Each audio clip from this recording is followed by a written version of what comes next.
అన్నావు, రుణమాఫీ చేయి నేను కూడా అనవచ్చు. మగాడివైతే రైతు భరోసా స్టార్ట్ చేయి, 70 లక్షల రైతుల ఖాతాల్లో డబ్బులు వేయని నేను కూడా అడగవచ్చు. మగాడివైతే మహాలక్ష్మి స్టార్ట్ చేయి, 1,67,00,000 మంది ఆడబిడ్డలు ఉన్నారు, నెలకు 2,500 ఇస్తానన్నావు, స్టార్ట్ చేయి నేను కూడా అడగవచ్చు. కానీ నేను ఇవన్నీ ఏమనట్లేదు. ఒక్క సీట్ అయినా గెలవము అనే మాట మాట్లాడావు కదా. నీకు నిజంగానే దమ్ముంటే రేవంత్ రెడ్డి గారు, నేను సవాల్ చేస్తా ఉన్నా, నేను నా సిరిసిల్ల ఎమ్మెల్యే పదవికి రాజీనామా చేసి వస్తా. నువ్వు నీ ముఖ్యమంత్రి పదవికి, కొడంగల్ ఎమ్మెల్యే పదవికి రాజీనామా చేసిరా. నీ సిట్టింగ్ సీటు మల్కాజ్గిరిలో ఇద్దరం కొట్లాడదాం.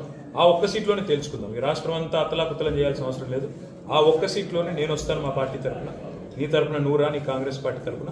అక్కడ తప్పకుండా తేల్చుకుందాం. ఎందుకంటే ఒక్క సీటు గెలవను అని మాట్లాడుతున్నాం. మరి నీ మల్కాజ్గిరి పార్లమెంట్ సీట్లో అసలు ఎన్ని ఎమ్మెల్యేలు గెలిచింది కాంగ్రెస్ పార్టీ?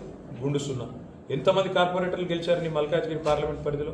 కాబట్టి గెలుపు ఓటములు అనే వాటిని పట్టుకొని దాన్ని ఎక్కువగా ఊహించుకొని, తన శక్తి సామర్థ్యాలు తాను ఎక్కువ ఊహించుకొని ఇవాళ మాట్లాడుతున్న రేవంత్ రెడ్డి గారికి నిజంగానే ధైర్యం ఉంటే, నిజంగానే దమ్ము ఉంటే, తెగువ ఉంటే నువ్వురా, కొడంగల్ ఎమ్మెల్యే పదవికి రాజీనామా చేయి, ముఖ్యమంత్రి పదవికి రాజీనామా చేయి.